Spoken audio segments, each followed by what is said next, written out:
He said the word so casually. Trash, as if flicking lint off his pristine suit. The guests laughed on cue, champagne glasses clinked. My parent didn't blink, not even a flinch in my mother's eyes. She just stared past me as if I were a shadow blocking her view of the real child she came to celebrate. I wiped the spit from my cheek.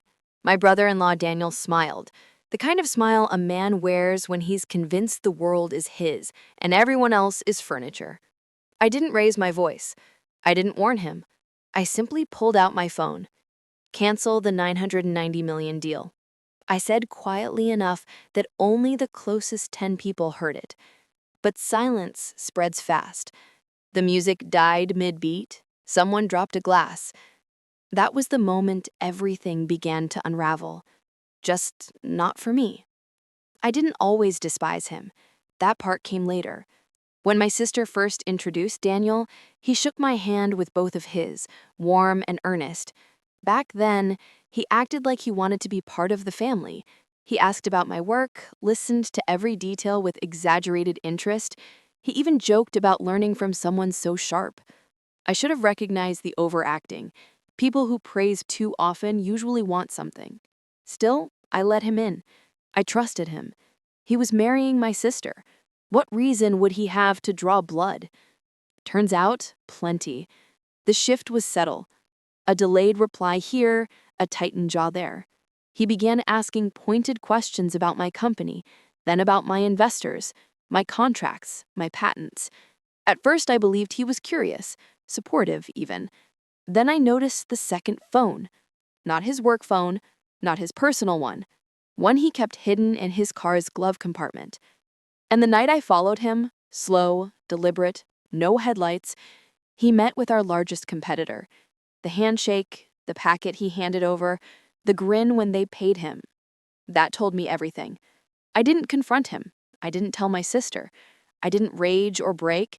I just shifted. If he wanted to play power games, he should have checked who wrote the rules. I started with silence. Silence unnerves people more than threats. I tightened access to information he didn't know I controlled, removed his name from anything involving numbers, contracts, or strategy, renegotiated deals behind closed doors, built firewalls nobody could see. And then calmly, quietly, I set a trap. A partnership his company desperately needed, a deal their board had been begging him to secure, something he'd bragged to my sister about for months, something he thought would crown him as the brilliant provider. The $990 million deal. Only one signature was required, and it wasn't his. Mine. And I waited for the right moment to snap the leash. The moment arrived at my sister's celebration party. He was already drunk on applause, on money, on the fantasy that I was beneath him, that he'd outplayed me. Trash, he'd said, jabbing his finger toward me like I was hired help. My parents didn't stop him. Why would they? In their eyes, I had always been the quiet one, the average one, the child who made money but not noise. They never understood that silence can be a weapon. So when I said, cancel the $990 million deal, the room froze, because those words were a detonation. Daniel laughed first, a sharp, nervous sound. You don't have the authority. I looked up at him. I own the company offering you the deal. His face strained. No, your company acquired theirs last quarter. It was public. You didn't notice because you were too busy selling my blueprints behind my back. My sister turned toward him sharply. What? He started sweating before the word left her lips. I handed her the folder, printed screenshots, dates, payments, photos from that night he thought he was sneaking around. She covered her mouth.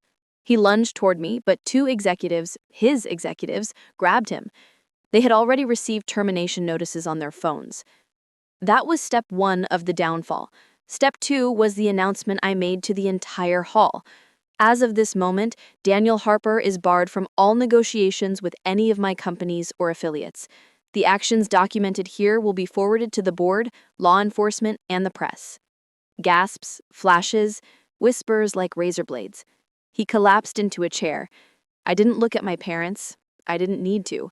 Their silence was always predictable. Now, hours later, I sit alone in my apartment overlooking the city. No guilt, no shaking hands, just clarity. People think revenge is loud, fire, fury, destruction. But real revenge, it's quiet, precise, surgical. A single phone call at the right moment can end an empire. Daniel built his power on deception. I ended it with truth.